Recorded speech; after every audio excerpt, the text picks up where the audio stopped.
Assalamualaikum warahmatullahi wabarakatuh. Jumpa lagi masih bersama host kece di sini. Ada Bibi Uca-Uca dan juga Yadi Metik-Metik. Nah, masih bersama kami di Iko Berita Tahapo-Hapo. Nah, jadi kita akan menyajikan berita-berita terhangat, terupdate, teraktual pastinya selama 1 jam ke depan. Kalau ke belakang, breaking. Jangan kemana-mana, tetap di Iko Berita Tahapo-Hapo.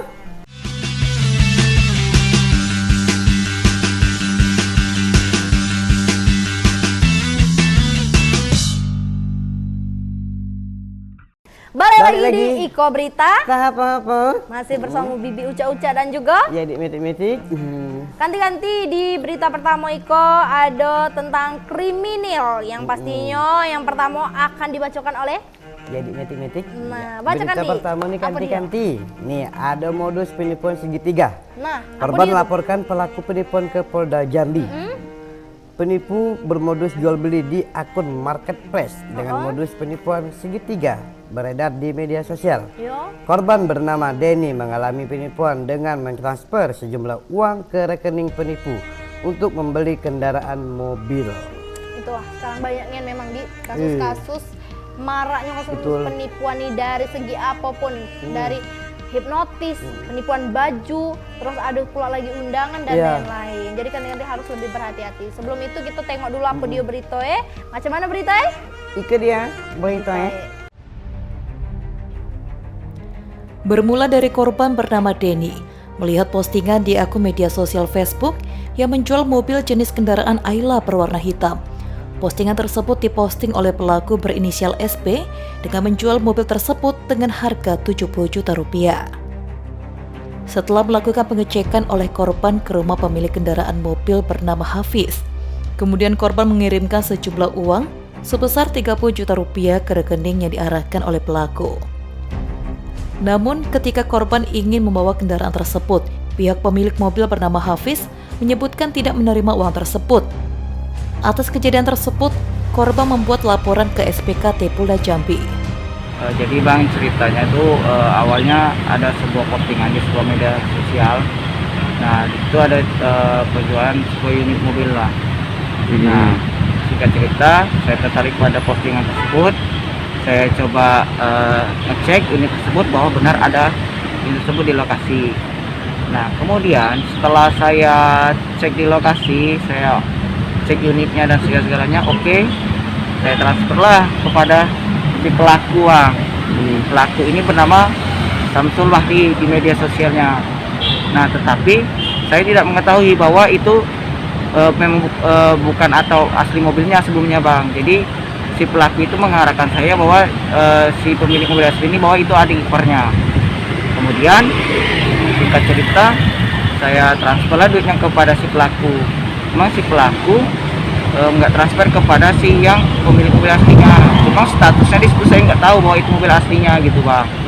Si pelaku cuma bilang bahwa itu mobil aslinya dan nanti di situ ada adik iparnya.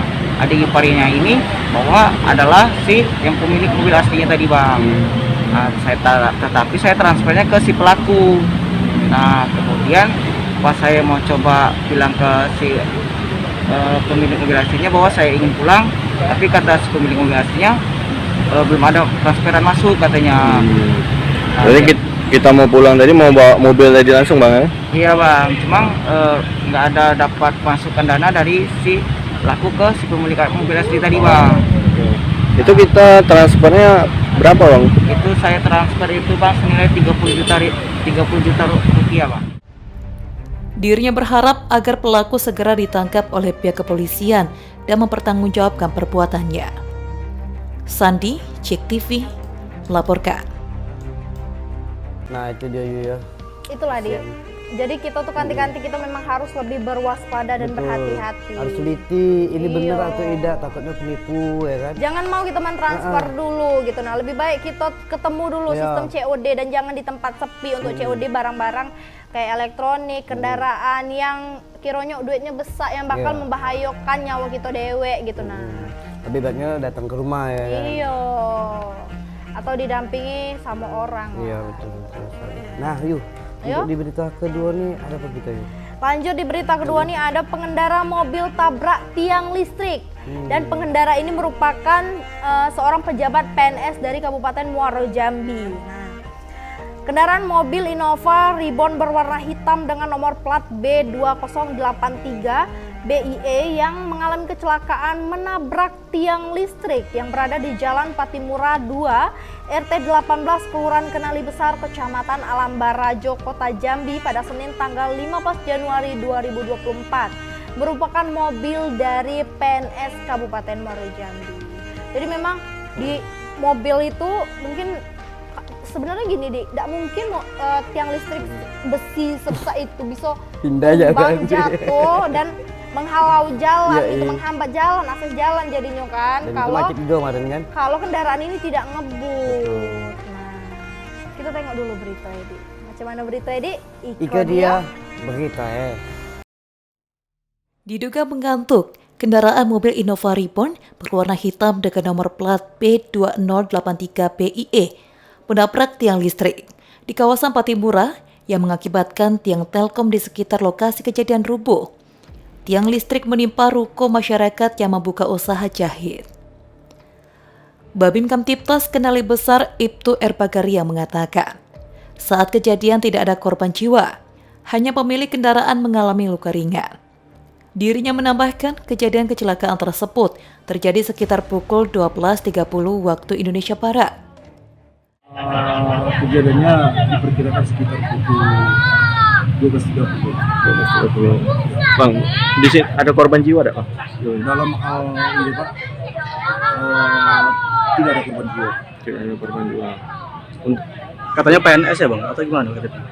Menurut informasi dari masyarakat dan yang saya lihat juga memang tadi Bapak berpakaian dinas PNS ya negeri situ. Oh, Artinya dinas di Muaro Jambi. Ini untuk lokasi di mana nih Bang? Lokasinya di Lorong Patimura, RT 18. Berarti korban sudah dilarikan ke rumah sakit atau gimana Pak? Untuk korbannya tadi Pak, kita arahkan untuk keluarganya untuk membawa ke rumah sakit terdekat. Sementara itu, berdasarkan keterangan masyarakat sekitar, pemilik kendaraan mobil Innova tersebut bernama Buya Nahri, yang merupakan PNS yang menjabat sebagai Kabak Kestra di Dinas Kabupaten Muaro Jambi. Sandi, Cik TV, melaporkan. Nah, itu anak tadi dimanapun ganti-ganti kita balik lagi, kita harus waspada, hati-hati. Terus juga ya apalagi itu kan kayaknya kayak jalan lorong gitu kan. Gitu kan. Iya, jalan lorong kayak gitu kan penduduk rame, padat, sempit gitu. Nah, banyak juga lalu lintasnya. Ya kita udah usah nak ngebut-ngebut nian, menghindari tadi tuh kecelakaan lalu lintas, ya kan. Dan untung juga itu tidak ada terjadinya konslet listrik kan yuk. Takutnya kan. Iya, takutnya ada konslet listrik Jadi, dan banyak alhamdulillahnya tidak ada korban jiwa. Lanjut di berita ketiga ada apa nih? Berita ketiga ada nih yuk. Ungkap kepemilikan sabu seberat 52 kg. Satu pelaku merupakan oknum petugas Lapas Jambi. Oh iya yang lagi viral. Pihak kepolisian Jambi mengamankan narkotika jenis sabu dengan berat 52 kg. Yo. Barang bukti tersebut diamankan pihak kepolisian dari kedua orang pelaku. Waduh, inilah ya. Wow, narkoba lagi. Oknum-oknum yang kayak gini nih, aduh. Padahal dia di lapas itu memberi hukuman dan ya memberi kan, contoh juga. menjaga orang yang diberi hukuman adalah contoh-contoh buruk kriminal, Iya. narkoboy dan lain-lainnya. Tapi itu tadi karena oknum dan tidak semuanya. Iya, gitu. tidak semuanya, ini hanya oknum. Kita tengok dulu beritanya. Itu dia Berita. Polresta Jambi mengungkapkan temuan barang bukti sabu dengan berat 52 kg atau senilai 50 miliar rupiah dari kedua orang pelaku. Diketahui kedua pelaku tersebut berinisial F 46 tahun yang merupakan pekerja swasta dan MA 27 tahun yang merupakan oknum pegawai Lapas Jambi. Kapolresta Jambi Kombes Pol Eko Wahyudi menyampaikan, penangkapan ini berawal dari informasi masyarakat yang memberikan informasi tentang adanya transaksi di dekat SMP Negeri 7 Kota Jambi. Alhamdulillah, dari hasil pengembangan pada salah satu rumah, tepatnya di Jalan Kaca Piring 1, Kelurahan Simpang 4 Sipit, Kecamatan Telarepura, kita berhasil mengamankan satu orang pelaku berinisial FA dengan mendapatkan atau mengamankan barang putih narkotika jenis sabu seberat 32 kg. Dari hasil pengungkapan kasus narkotika ini, total yang berhasil yang kita amankan untuk pelaku sebanyak 2 orang.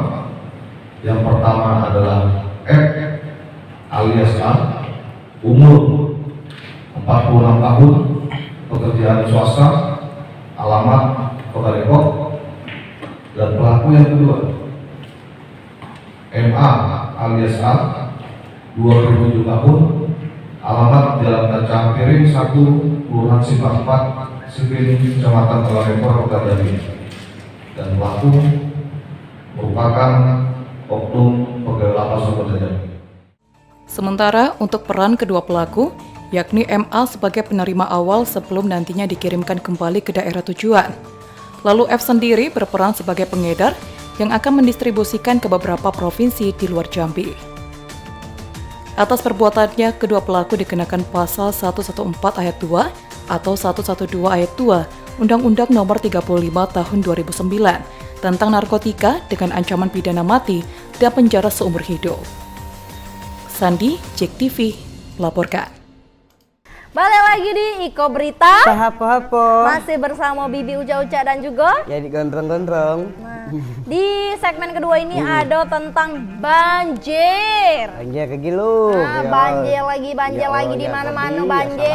ya, salam, Nah, karena masih musim hujan kok juga betul. pasang surut masih kan, air Betul. lagi pasang lagi naik air Anak kok. sungai naik galau, airnya kan. Hati-hati ada buaya di Banyak. Darat. kalau ke buaya darat nah. Ngomongnya kayak mana kalau buaya darat? Buaya darat. Jangan lupa makan. Iya, Bi. Transfer berapa? Iya, kakulup. Ya, kayak lebih. Jadi di berita pertama ini dia ada hari keempat banjir di Kabupaten Sarolangun capai 1 meter lebih. Banjir yang telah memasuki hari keempat di Kabupaten Sarolangun Jambi semakin meluas. Kini ratusan rumah warga di Kecamatan Paus, Sarolangun Jambi terendam banjir setinggi 1 meter lebih. Warga pun terpaksa mengungsi di tenda-tenda darurat pinggir jalan lintas tengah Provinsi Jambi. Tapi banjir tuh seru. Nah, yang dak seru emak aku ngoceh. Kenapa mak ngoceh? Emak aku ngoceh. Alat perabotan dia rusak galo, alat elektronik rusak galo, baju-baju tekan damai galo. Ember aman. Nah, tengok dulu kita berita Ya. ya. Nah, macam mana berita di? Ika dia berita. Nah. Banjir sangat berdampak secara signifikan di Desa Karangmendapo, Kecamatan Paus, Sarolangun, Jambi, di mana ketinggian air mencapai 1 meter lebih, sehingga warga terpaksa menyelamatkan sebagian harta benda di pinggir jalan tengah Provinsi Jambi yang menghubungkan Kabupaten Sarolangun ke Kota Jambi. Dari keterangan Kepala Desa Karangmendapo, Dedi Wahyudi, rumah yang terendam banjir akibat kiriman dari hulu sungai Batang Tembesi, Kabupaten Sarolangun, Jambi, mengakibatkan 200 rumah terendam banjir. Dirinya berharap kepada aparat terkait agar secepatnya mengambil tindakan kepada warga yang terdampak banjir. Ini hari ini sudah kelihatan rumah warga yang sudah terendam dari pagi kemarin, dan hari ini air semakin meninggi, dan lebih kurang kami laporkan juga untuk Desa Karangmendapo sekitar 200 rumah sudah kondisi terendam hari ini. Kami mohon dari pihak yang terkait mohon bantuan atas musibahnya banjir warga di sana. Ia menambahkan banjir tidak hanya merendam ratusan rumah warga, namun juga telah merendam akses jalan lintas tengah Sarolangun Provinsi Jambi yang ada di Desa Karangmendapo, di mana ketinggian air rata-rata mencapai 1 meter lebih. Banjir juga mengganggu arus lalu lintas kendaraan, baik roda 2 maupun roda 4. Bagas Setiawan, JEK TV, melaporkan. Andi, Sebelum ini tapi ada. tapi airnya tinggi, itu menghambat akses jalan. Betul. Jadi Putus jadi tidak bisa beraktivitas apa-apa Iyo, lagi. dah aktivitas tetap terjalan tapi terhambat karena adanya banjir. Nak sekolah ngau dulu, bapak kau dulu. Betul. Nah, Baju lah bahasa kebek. Iyo, baju lah bahasa gebeng, aloe. Kaki lah bawa mambu. Iyo. Kan? Berita kedua ada apa kok, Dik? Masih tentang banjir. Apa Masih banjir, nih, Dik? banjir melanda warga. Gotong royong selamatkan barang warga Muaro Jambi. Luapan air Sungai Batang hari membuat warga serkenan bergotong royong membantu selamatkan barang-barang berharga yang dimulai di peniuh Yang mulai digenangi yang digenangi air seperti motor, lemari, dan peralatan elektronik. Pasalnya luapan air telah masuk rumah warga mencapai 35 hingga 40 cm. Tinggilah badan naik dulu daripada tenggelam aku anjir ya. Iya, kita Masuk tengok dulu. lintah ini kuping ya. Kita tengok dulu macam mana berita. Iko dia. Gitu he.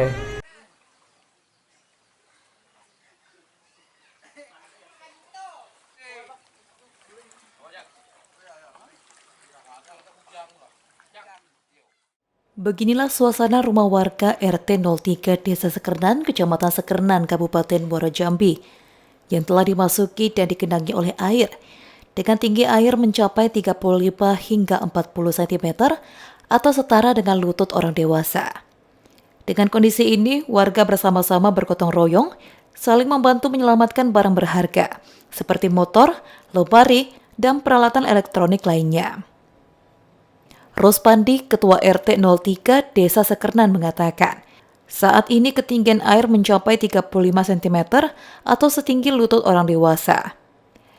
Karena ada beberapa rumah warga yang bukan merupakan rumah panggung, sehingga air masuk ke dalam rumah. Diharapkan penyaluran bantuan untuk warga terendam banjir dari pemerintah agar segera disalurkan. Kalau yang terendam yang masuk rumah airnya sekitar 4 rumah, Pak. 4 rumah di RT 3 4 ya? rumah di RT 03 Desa Sekernan ini 4 rumah. Untuk Desa Sekernan sendiri ada berapa RT yang terdampak banjir? Kalau terdampak banjir sesuai dengan pantauan kami cuma 3 RT, Pak. 3 RT. Itu yang terancam untuk pantauan saat ini. Ketinggian air kira-kira berapa Pak masuk rumah? Nah, kalau untuk masuk rumah sekitar 35 cm, Pak. Batas mana Pak? Sebatas lutut. Lutut orang dewasa. Lutut orang dewasa. Iya, Pak. Saat ini air masih naik atau macam mana Pak? Kalau cerita naik, Pak. Berasa Naik, naik, yo, tapi pelan-pelan dia naiknya kan. Jadi harapannya kepada pemerintah seperti apa nih Pak Iti? Nah, kalau untuk pemerintah harapan kami sesuai dengan warga, yang pertama sekali yo siapkan untuk evakuasi warga, dan juga kalau dapat bagi bantuan untuk warga kami seperti bahan pangan kan, sembako, itulah harapan warga. Novia Putri Sanjaya, JEK TV, melaporkan. Balik lagi di Iko Berita tahap apa? Masih bersama Bibi Uja-Uja dan juga Edi Meti. kali Iko di segmen Iko ada tentang serba-serbi. Yang pertama ada terletak di tapal batas SD swasta Perintis Tanjung Mandiri tak layak. Jadi pemirsa, Sekolah Dasar Swasta Perintis Tanjung Mandiri Desa Tanjung Lebar Kecamatan Bahar Selatan luput dari perhatian pemerintah. Fasilitas pendidikan yang terletak di tapal batas antara 2 kabupaten di Jambi tersebut terlihat tak layak dan memprihatinkan. Nah, masih ada juga yang sekolah-sekolah yang tak layak, padahal masih banyak generasi-generasi yang membutuhkan fasilitas-fasilitas yang layak untuk membangun generasi emas atau generasi yang cerdas. Kita tengok dulu bagaimana berita di Iko Dio. Berita Do.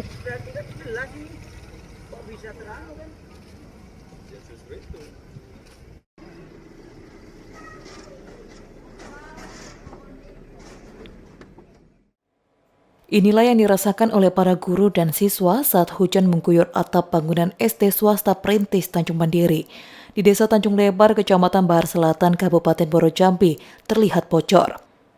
Para guru terpaksa harus menampung air hujan yang masuk ke dalam kelas menggunakan ember. Sementara para siswa harus mencari posisi duduk yang aman agar tetap bisa belajar dan tak kehujanan. Kondisi sekolah yang terletak di tapal batas antara Kabupaten Muaro Jambi dan Kabupaten Batanghari ini jauh dari kata layak. Sejak didirikan pada tahun 2009 lalu, hingga kini SD swasta ini belum tersentuh pembangunan dari pemerintah. Fasilitas bangunan di sekolah kami. Bangunannya macam mana tuh? Ya seperti sampean lihat inilah, banyak kekurangan dari fasilitas fisiknya, termasuk fasilitas umumnya, itu perlu banyak bantuan. Bocor. Jadi anak-anak terpaksa diliburkan atau gimana? Enggak, kita tetap masuk, jadi ya tetap dalam keadaan bocor, ya tetap masuk, ya pelajaran kita lanjut terus. Jelas tidak nyaman lah anak sekolah kayak. Ya nggak nyaman Pak, ya bagaimana lagi lah. Tapi alhamdulillah walaupun dengan kondisi seperti ini tuh anak-anak ketika lulus itu banyak yang berprestasi, bahkan ketika O2SN apapun itu insya Allah kita itu masih meraih. Masih ikut ya. Kondisi sekolah sangat memprihatinkan. Bangunan atap yang terbuat dari seng terlihat berkarat dan bocor. Para siswa tampak tak nyaman saat panas matahari tengah terik di siang hari. Ruang kelas terasa panas. Siswa pun kegerahan. Panas yang berasal dari atap seng langsung masuk ke dalam ruang kelas. Mengingat sekolah ini tidak dilengkapi dengan plafon. Sekolah di pelosok desa yang memiliki 165 orang peserta didik tersebut terlihat cukup memprihatinkan. Jadi kalau kita lihat ini bahwa pendidikan itu kan sebenarnya yang paling utama, ya kan. Tapi kalau kita lihat keadaan yang demikian ini, tunggu sedih, ya kan. Sejak dari 2009 dibangun tidak ada perubahan sedikit pun, ya kan itu. Nah, masalah kendala itu kalau kita tanya tuh salah satunya juga masalah tapal batas. Sebabnya begitu banyak yang sudah diajukan ke pemerintah, ya kan. Mungkin bantuan ada, tapi karena masing-masing kabupaten bersikeras untuk mempertahankannya, ya kan, sehingga tapal batas itu belum jelas, sehingga bantuan-bantuan itu tidak masuk. Nah, jadi kita harapkan dari Bapak Gubernur mudah-mudahan bisa menjadi jalan keluar, ya kan, sehingga tapal batas itu benar-benar bisa diputuskan, ya kan, atau keluhan dari masyarakat atas tapal batas. Pendidikan, jalan, ya kan. Ya, ini kesian dengan masyarakat aja. Akhirnya jadi korban adalah masyarakat. Novia Putri Sanjaya, JEK TV, melaporkan. Nah, itulah. Kok bisa macam itu ya? Barangkali gini, kita tidak bisa sepenuhnya menyalahkan pemerintah yang kurang menyorot daerah tersebut. Kadang ada kalanya bagi pejabat-pejabat daerahnya yang kurang memperhatikan untuk daerah tersebut, yang dionya malah intoleran pada daerah tersebut. Nah, jadi mungkin untuk adanya berita ini, viralnya berita ini bisa langsung terdengar sama pejabat tinggi daerah untuk langsung tersorot dan langsung membenahi hal itu. Cepat-cepat ini tanggapi benar ya. nih Andi. Semoga didengar. Dan untuk adik-adik yang ada di sana yang bersekolah di sana, semoga makin semangat sekolahnya. Kalau sudah dibenahi nanti makin semangat dan menciptakan generasi cerdas, generasi emas. Kita semangat apapun yang terjadi. Tuh, lanjut di berita kedua ini ada tentang apa di? Lanjut yuk, di berita kedua ini ada progres realisasi pekerjaan tol Jambi capai 47%. Pekerjaan ruas jalan tol Betung Tempino Jambi masih berprogres positif hingga awal Januari 2024 ini. Realisasi pekerjaan telah mencapai 47%. Oke. Wah, sudah hampir setengah jadi karena sudah 47%. Dikit lagi. Nah, tidak sabar kita nengok beritanya, macam mana kita nengok dulu ya kan? Macam mana bentuk jalan yang sudah hampir setengah jadi tadi. Ya kita kan? Kita tengok dulu berita di Iko dia. Berita Pekerjaan fisik ruas jalan tol Betung Tempino Jambi atau sesi 3 terus berprogres positif. Pada awal Januari 2024 ini, realisasi pekerjaan jalan tol tersebut telah mencapai 47%. Kepala Satuan Kerja Pembangunan Jalan Bebas Hambatan Jambi, Beni W. Kristiawan, mengatakan progres pembangunan tol di sesi 3 ini masih cukup baik. Saat ini pekerjaan masih dalam tahap terikit beton, pemancangan, dan pekerjaan lainnya. Dalam pekerjaan tol terdapat beberapa hambatan di lapangan dalam pekerjaan tol tersebut. Salah satunya tingginya intensitas hujan yang membuat pekerjaan harus berhenti sementara. Meski demikian, pekerjaan tol tersebut tetap dipercepat, sehingga pekerjaan jalan tol tersebut bisa selesai sesuai dengan target yang direncanakan pada tahun ini. Ini pembangunan jalan tol Payung Lejer Tempino seksi 3 sudah sekitar 47% ya dari kontrak yang kita punya. Kendala yang dihadapi di lapangan apa aja Pak? Kendala kalau sekarang hujan jadi masalah juga, tapi ya kita sudah tahu kalau tiap bulan November, Desember, Januari, Februari pasti hujan, tapi ya itu kita harus hadapi itu. mau nggak mau. Oke, untuk tahapan pekerjaan sekarang ini apa Pak? Saat ini pekerjaan yang ada di lapangan itu pemancangan masih jalan, terus kemudian pekerjaan timbunan di jalan akses ini juga masih jalan, terus kemudian pembuatan beton rigid jalan, terus ini pembuatan struktur untuk underpass, overpass juga sudah ongoing. Sedikit informasi, jalan tol sesi 3 ini akan menghubungkan Provinsi Jambi dengan Sumatera Selatan. Nantinya akan memangkas waktu atau jarak lebih cepat dari biasanya. Rian Cencen, Cek TV, melaporkan. Itulah dia tadi Di. Kita udah gak sabar pengen cepat-cepat jalan tol Betung Tempino nih jadi biar kita bisa kayak kita bilang kemarin kita makan sarapan di Jambi, makan siang juga gitu. Nah, balik lemaan ya kan. Jangan pulau kau jalan pagi-pagi tidak lucu tidak lemah. juga dengan iya nih kance lanjut. Di berita ketiga nih ada tentang warga Kumpe Ulu keluhkan sampah menumpuk dan bau tak sedap. Jadi pemirsa, sampah menjadi persoalan di tengah masyarakat. Tumpukan sampah memenuhi badan jalan di Desa Persiapan Kebun Dalam, Kecamatan Kumpe Ulu, Muaro Jambi yang berimbas mengganggu jalan lintas, dan tumpukan sampah juga membuat resah warga lantaran menimbulkan aroma yang busuk. Nah, kita tengok dulu, kita belum bisa berasumsi kalau kita belum nengok macam mana berita ini. Macam mana kalau kita tengok dulu berita ini? Iko dia berita. Warga di Desa Persiapan Kasang, Kebun Dalam, Kecamatan Kumpe Ulu, Kabupaten Muaro Jambi, keluhkan tumpukan sampah plastik dan limbah rumah yang berserakan hingga menutupi badan jalan. Mirisnya, lokasi tumpukan sampah ini bukan merupakan tempat pembuangan sementara.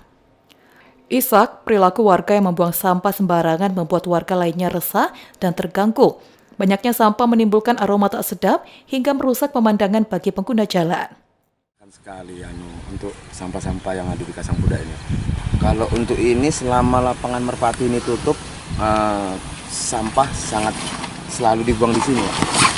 Selama lapangan Merpati ini nggak ada lagi, orang sangat bebas membuang sampah ke jalan sini. Warga sekitar bersama Babinsa dan petugas kebersihan dari Dinas Lingkungan Hidup Muaro Jambi tampak kewalahan membersihkan tumpukan sampah ini. 1 unit truk diturunkan untuk mengangkut dan membuat sampah ke tempat pembuangan akhir. Selain mencemari lingkungan serta menimbulkan bau tak sedap, sampah yang dibuang sembarangan dan dilakukan pembiaran juga dapat memicu datangnya penyakit. Jalannya menjadi kotor terus bau. Biasanya kan kayak sini nggak bau kayak gitu. Kalau bisa dipasang CCTV aja biar tahu siapa yang buang sembarangan. Warga berharap pemerintah dapat memberikan sanksi tegas sebagai efek jera bagi setiap pelaku pembuang sampah sembarangan. Warga juga menyarankan pemerintah untuk memasang CCTV atau kamera pengawas di lokasi, agar tidak ada lagi warga yang membuang sampah sembarangan. Novia Putri Sanjaya, Cek TV, melaporkan. Balik lagi di Iko Berita Tapo-Hapo. Masih bersama Bibi Uca-Uca dan juga Di Gondrong. Nah, ganti-ganti di segmen kali Iko ada tentang ekonomi. Yang pertama ada tentang apa tuh Di? Yang pertama ada ini kan ini ada beras premium kian mahal. Beras SPHP menjadi primadona. Wow, primadona ada tuh. Hingga saat ini sejumlah warga jenis barang berbagai merek, baik jenis premium maupun medium, di tingkat pedagang masih cenderung mahal. Oleh karena itu, beras SPHP milik Bulog masih menjadi tren konsumsi masyarakat, terkhusus masyarakat yang ada di Kota Kuala Tungkal. Nah, jadi beberapa jenis beras tuh berbagai merek, dari premium sampai ke medium. Dari medium sampai ke premium, salah deh. Jadi di tingkat pedagang masih cenderung mahal. Nah, tapi sekarang ada beras SPHP yang menjadi kecintaan primadona baru nih di kalangan masyarakat, khususnya di Kota Kuala Tungkal. Kita tengok dulu macam mana berita di Iko dia berita. Harga beras premium dan medium tak kunjung menurun, membuat beras SPHP milik Bulog masih menjadi idola di kalangan masyarakat, terkhusus bagi masyarakat di Kota Kuala Tungkal. Hal ini seperti diungkapkan Ahmadi, Diakuinya sejak awal tahun 2024 hingga saat ini, para pedagang beras yang menjual beras SPHP sangat diuntungkan. Dikarenakan animo masyarakat cukup tinggi untuk membeli dan mengkonsumsi beras SPHP milik Bulog tersebut.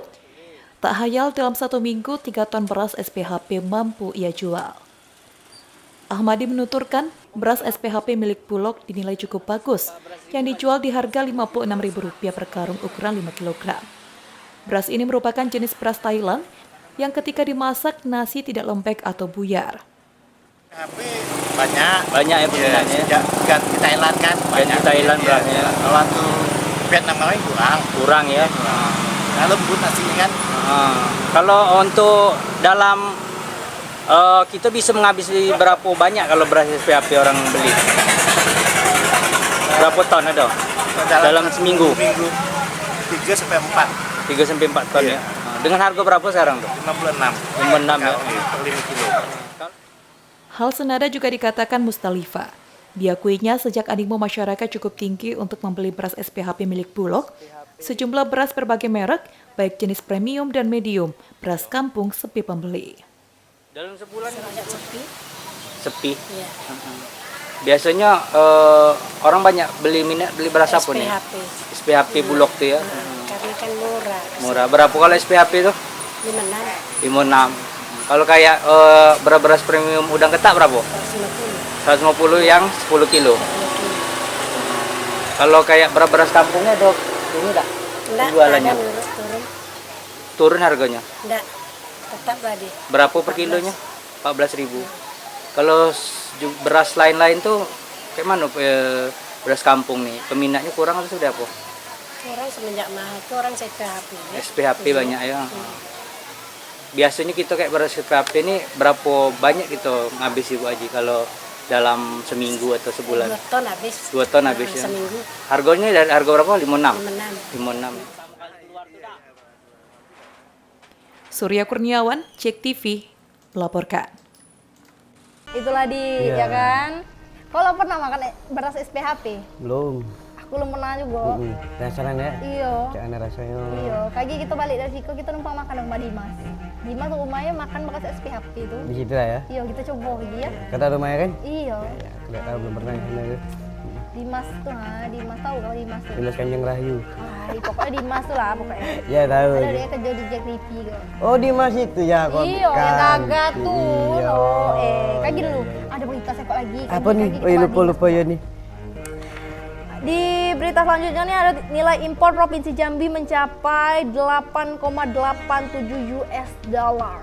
Nah, perkembangan impor Provinsi Jambi pada November 2023 mencapai 8,87 juta US dollar atau naik 43,78% dibandingkan Oktober 2023. Impor mesin dan alat angkutan menyumbang 47,73% dari total impor pada Januari hingga November 2023. Wah, jadi semoga Jambi ini semakin berkembang dan semakin dilirik oleh dari nasional sampai kancah negara, sampai kancah nasional, internasional. Itu dia. Kita tengok dulu berita ini.